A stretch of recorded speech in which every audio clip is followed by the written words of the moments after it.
Hello everyone and welcome back to the Learning Droid. It's been a little while, but welcome back to the channel.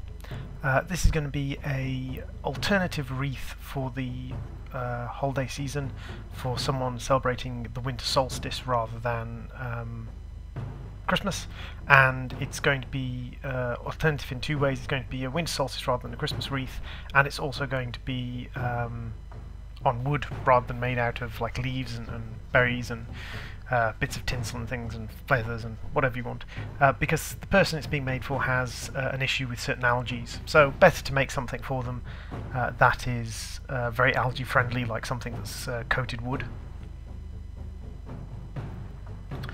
It's been a while since there's been a video on the channel, and I'll sort of get into that, but first a few details about what's going on. These are laser printed with toner patterns.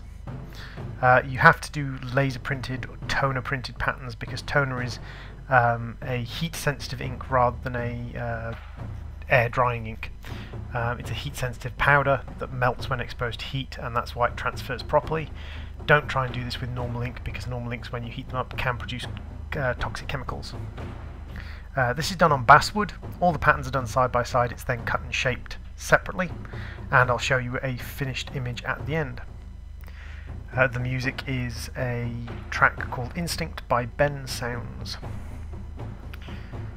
So, the Learning Droid has been quite quiet lately. I've been doing a lot of videos over on the Gaming Droid 9000 instead.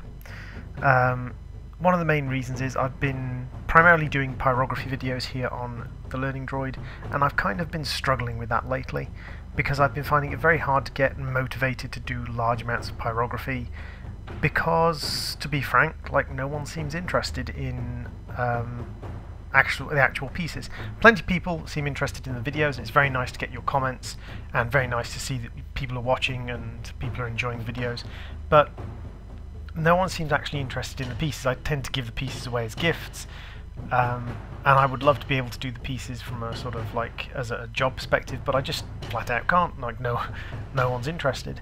And I'm not saying that this is one of the reasons or this is to blame. Like, I'm not a great pyrographer, I acknowledge that. I'm a beginner pyrographer. I try not to charge excessively for my pieces, but I've been very frustrated lately because I've gone to a couple of fairs and a couple of fates, not as a seller, but just to have a look around, see what people are doing, going around different stalls, and I've seen the people who I would call the life pyrographers, the people who are pyrographing as a job, and they often charge reasonable prices for their pieces, because I look at a piece and I think that's 10 hours work and you're charging 80 quid for it. That's fair. You're charging slightly over £7 an hour, which most people would think is a pretty reasonable wage for a skilled craftsman.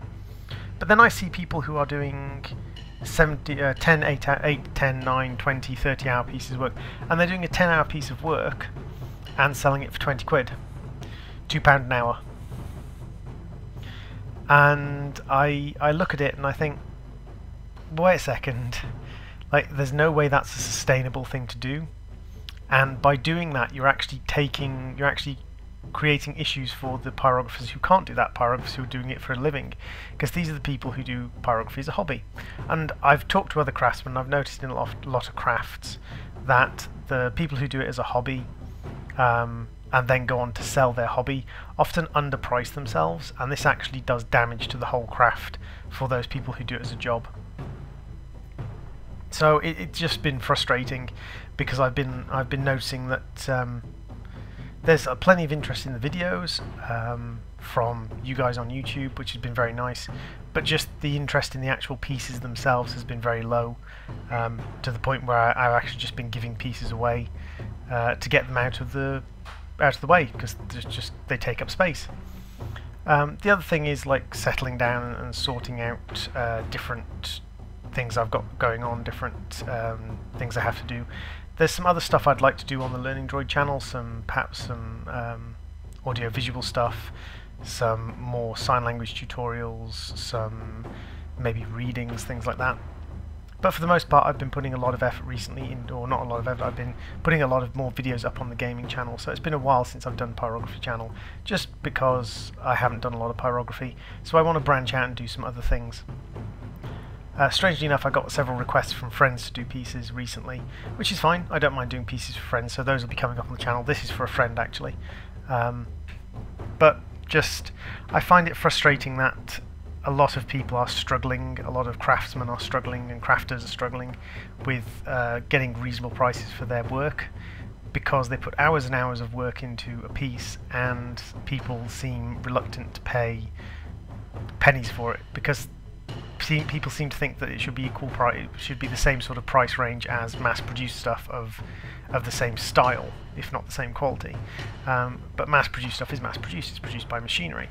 This is handcrafted stuff, and very few people would work for less than £7 an hour. People on minimum wage in the UK work for £6.80 an hour at the moment. So for a skilled craftsman to be asked to work for £1 an hour is very insulting, and I find it very frustrating that that's the way crafting seems to have gone at the moment. Combine that with just a lack of people being interested in, because I'm very open and transparent about my pricing, of just a lack of people being interested in engaging with me at all, from that perspective of like me trying to make this into a business and just selling nothing, just getting nothing at all, no interest. But that's a bit of a gripe and a groan. Here on the channel I'd love to do some more audio-visual stuff, some more sign language stuff, just some more sort of helping stuff. I've got some sort of video editing. Lots of people have been asking me things about YouTube, and I think I might do a little bit about kind of like channel design and channel work on YouTube. I'm also looking at getting my art replaced, and I really do want to do some more machine reviews, but I just can't afford to buy the machines myself, and I've been sending requests out to companies for review versions of machines, and I'm happy to take a review version of a machine, use it for a week and review it and then send it back. I'm not doing it to keep the machines, but I'm getting very little positive response from people. The Walnut Hollow machine was a review machine, as I stated in the videos for it quite clearly and quite transparently, but no one else seems interested in providing machines for review or equipment for review, whether it's extraction fans or masks, whether it's pyrography pens or machines or base units.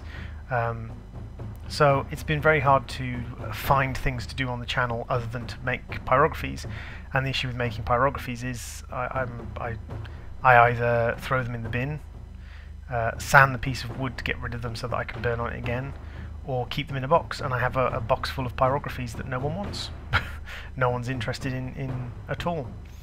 So it's been a bit sort of challenging to knuckle down and get a set of pyrographies up and running, get a set of pyrographies active and doing new ones. And that's kind of my feelings on that matter. I mean, I've been struggling with some other bits and pieces, but that's the feelings on the matter of pyrography in the channel. I want the channel to continue to grow, I want the channel to continue to get better, I want to continue to put bits and pieces out onto the channel, good quality videos and things that you guys want to see, but it's a real struggle to put out the pyrography videos when I just don't have the inspiration and the desire to be burning. So, as I said, look at some more sign language videos, some short stories, some self-help and some YouTube channel building advice, some just general YouTube design advice, perhaps a few things about thumbnails, audio-visual design and editing. And just see what people are interested in learning about. The short stories would probably be sci-fi short stories based upon a D20 campaign I'm running on a YouTube channel with a few friends of mine over on ToadNet. And it's just a sci-fi adventure set in a self-created world, set in a custom world that is of my design. So I think that sort of would be a core point for the stories to come from, because then I could link them into the D20 campaign. People could go and have a look at the D20 campaign to get some more information about the world, and the short stories would give my players a little bit more information about the world they're playing in. So I think that might be a good idea for the short stories.